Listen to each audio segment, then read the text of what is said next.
Welcome to another edition of an Autism and Cerebral Palsy Adults Home Movies. I am your host, Tom Wood, an older adult with Asperger's syndrome type autism and cerebral palsy.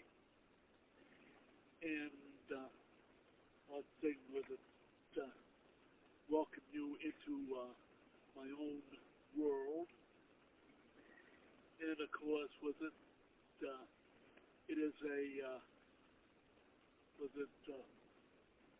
becoming an overcast evening here in early August, 2015, and we'll be supposed to be expecting some thunderstorms towards it pass through.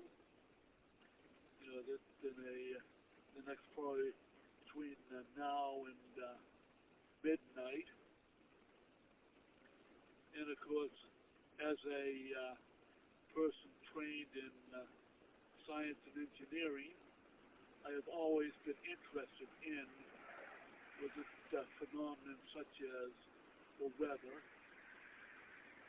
And of course, our weather is created not just by the characteristics of our atmosphere, being mostly nitrogen, with oxygen and other carbon dioxide and other trace elements, but also due to our position in the solar system, and also with the amount of energy that is received from our home star, the sun.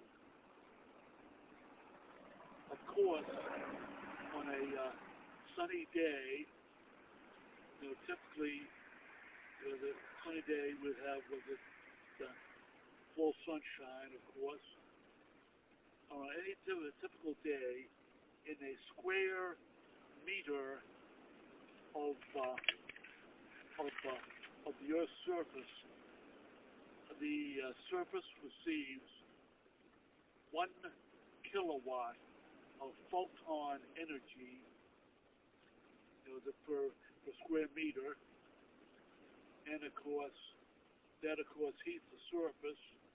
But since the surface area of the Earth as a sphere, one half being in sunshine, and the other half being in darkness, it's a huge amount of energy that is about a million kilowatts of energy every second being deposited on the Earth's surface from the sun by the energy of photons, or as we like to colloquially say, light. And of course, not just light in the visible spectrum, but also light in the infrared spectrum. And all that heating of the surface and the atmosphere causes convection currents. That are typically you have several cells of atmospheric currents. You have the Arctic and Antarctic. You have the North subtropical, South subtropical with the Hadley cell. You also have the tropical Hadley cells. And of course, if the Earth were not spinning, though the winds would blow directly from the equator to the poles, and back up, and then back down to the equator, and then in a continuous cycle. But since our Earth is spinning once on its axis every 24 hours, we have with the winds, with a twist, with it toward in one direction this way in the north, and in this direction south of the equator.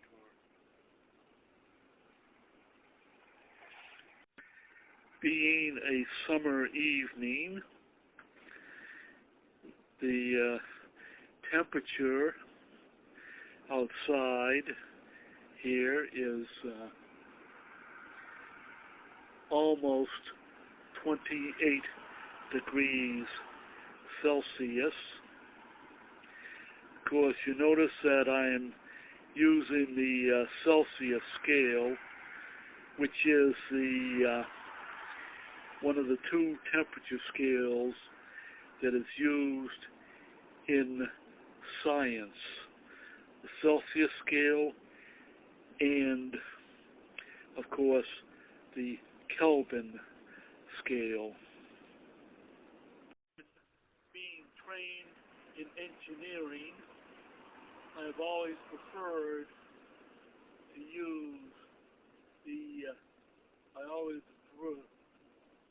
use to properly use the Celsius temperature scale for all of the thermal measurements. And of course, that is the primary measurement scale which is used by all meteorologists throughout the world.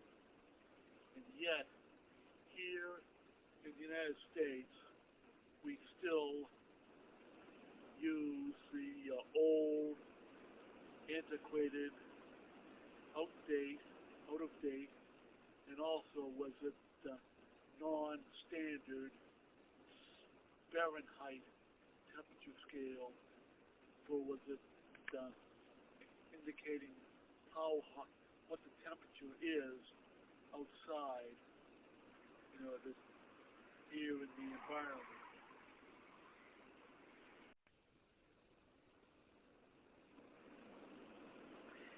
Here, looking east into the evening sky, of course, there's still some clear sky with cirrus clouds.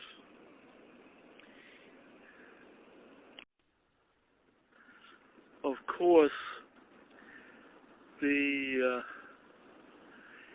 weather seems fine now, but way later on, toward midnight, it will become, all cloudy, and with the possibility of thunderstorms.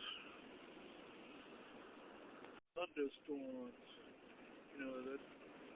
of course, for an autistic like myself, I do not like thunder and lightning, especially in the middle of the night. They cause, for me, night terrors, but yet they're an interesting phenomenon. And of course, the lightning is, of course, a electrostatic discharge, usually from cloud to cloud, or cloud to ground, or ground up to the clouds. There are three different types of electrostatic discharge in our own atmosphere. And of course, the thunder is nothing more than when the lightning, which is of course a plasma, passes through our atmosphere, it disrupts all the molecules,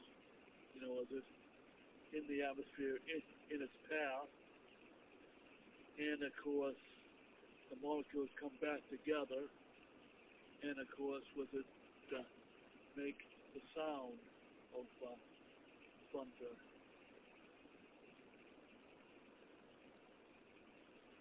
another factor which comes into play with the creation of lightning in our own atmosphere is the interaction of the Earth's magnetic field, generated in the core of the planet several thousand miles below us, and of course the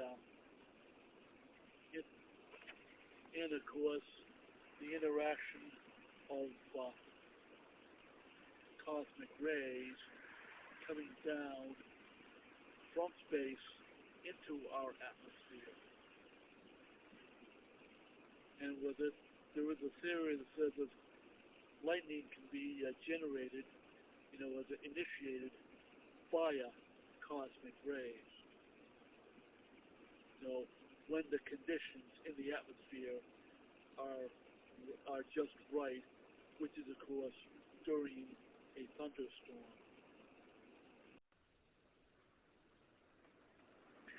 Our star, the sun, has the most influence on the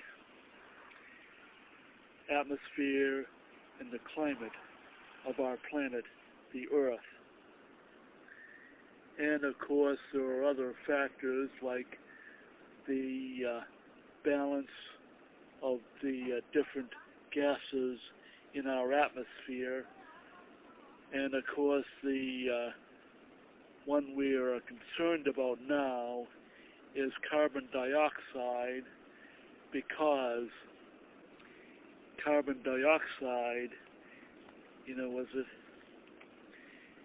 essentially is good at trapping infrared radiation from the sun, and which will affecting the average surface temperature of our planet.